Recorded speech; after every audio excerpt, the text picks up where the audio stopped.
Hello बच्चों, मैं संजीदा हिंदी शिक्षिका एलपीएम पब्लिक स्कूल के ऑनलाइन कक्षा में आप सभी का हार्दिक स्वागत करती हूँ। प्यारे बच्चों, आज हम सब अपनी पाठ्य पुस्तक परिवेश के प्रकरण है हम हैं सूरज चांद सितारे नामक कविता का क्या करने वाले हैं, रसास्वादन करेंगे। ठीक है, तो चलिए आज की कक्षा आरंभ करते हैं। प्रस्तुत पद्यांश हमारी पाठ्य पुस्तक परिवेश के हम हैं सूरज चांद सितारे नामक कविता से लिया गया है। इसके रचयिता श्री द्वारिका प्रसाद माहेश्वरी जी हैं। देखिए बच्चों, श्री द्वारिका प्रसाद माहेश्वरी जी हिंदी साहित्य के एक महान कवि हैं और इनके द्वारा रचित यह कविता एकता की भावना को उत्पन्न करती है। ठीक है, तो चलिए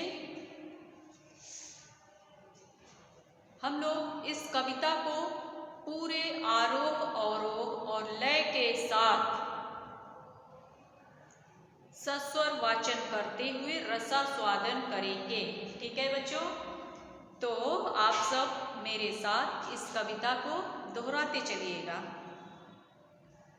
हम हैं सूरज चांद सितारे, हम नन्हे नन्हे बालक हैं, जैसे नन्हे नन्हे रजकण, लेकिन हम नन्हे रजकण ही हैं, विशाल पर्वत बन जाते।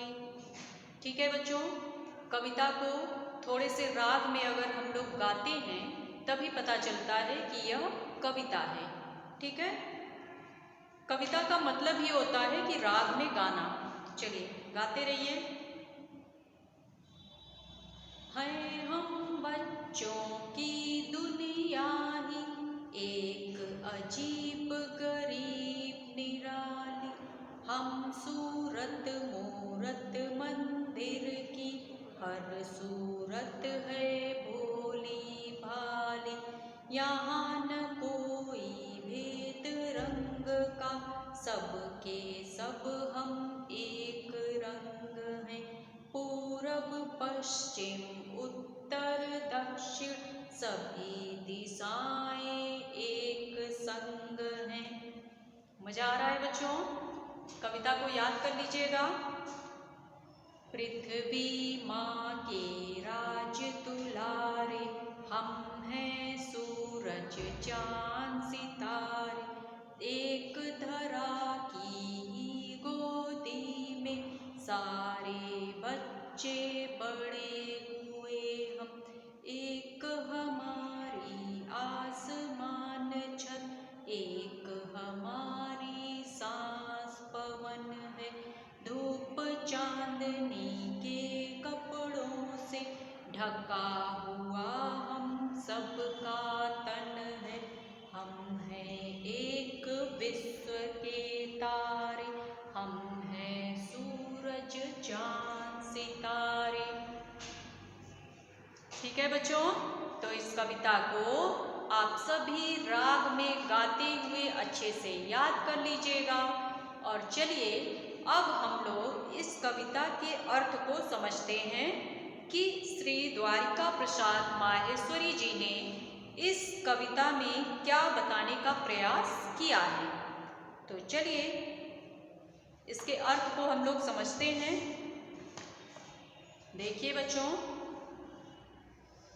हम हैं सूरज चांद सितारे, हम नन्हे नन्हे बालक हैं, जैसे नन्हे नन्हे रजकण, लेकिन हम नन्हे रजकण ही हैं, विशाल पर्वत बन जाते।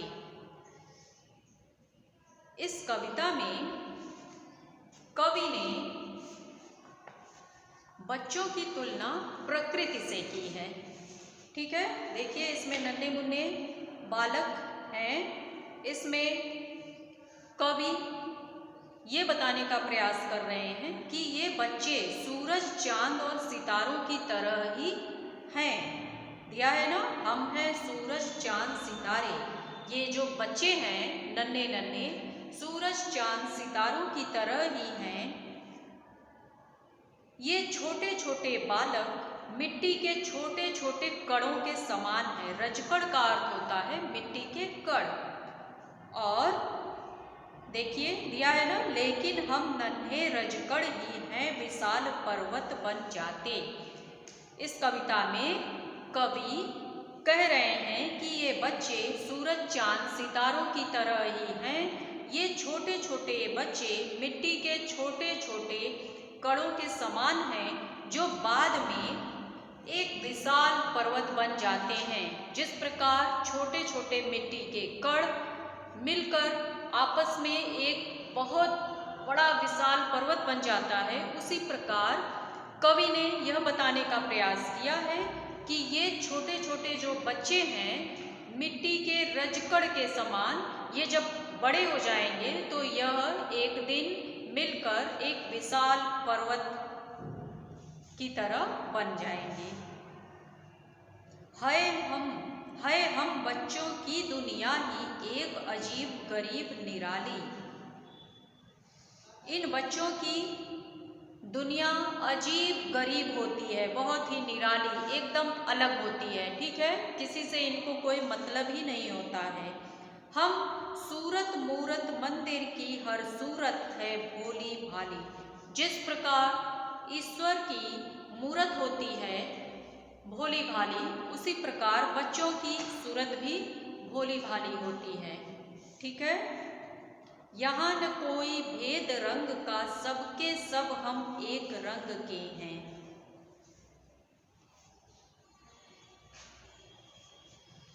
यहाँ पर से तात्पर्य बच्चों के मन में किसी प्रकार का कोई भेदभाव नहीं है, सभी एक रंग के हैं। ठीक है, सभी बच्चे एक समान हैं। उनके लिए किसी भी प्रकार का कोई रंग रूप वेशभूषा कोई भी भेदभाव नहीं है उनके मन में। पूरब पश्चिम उत्तर दक्षिण सभी दिशाएं एक संग हैं। इसमें कवि ने बताया है कि जो हमारी 4 दिशाएं होती हैं पूरब पश्चिम उत्तर दक्षिण, सभी जो हैं इन बच्चों के लिए एक समान हैं। और पृथ्वी माँ के राज दुलारे, हम हैं सूरज चांद सितारे। मतलब ये बच्चे पृथ्वी माँ के राज दुलारे हैं। जिस प्रकार सूरज चांद सितारे पृथ्वी के अपने हैं, उसी प्रकार ये बच्चे भी पृथ्वी माँ के अपने ही हैं।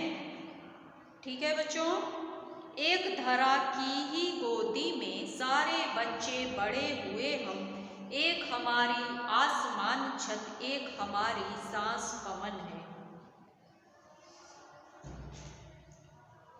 कवि कह रहे हैं कि इस धरती की गोद में ही सारे बच्चे बड़े हुए हैं। ठीक है, जिस प्रकार हम भी कभी बच्चे थे और अब बड़े हुए, उसी प्रकार आप सब भी छोटे बच्चे हैं, इस धरती माँ की गोद में पले बड़े हैं। जब आप बड़े हो जाएंगे तो क्या कहा जाएगा कि इस धरती माँ की गोद में ही आप पले बड़े हैं। ठीक है,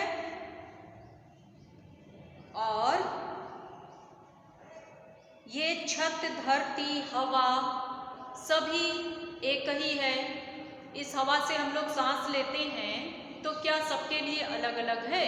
नहीं, सब कुछ वही है।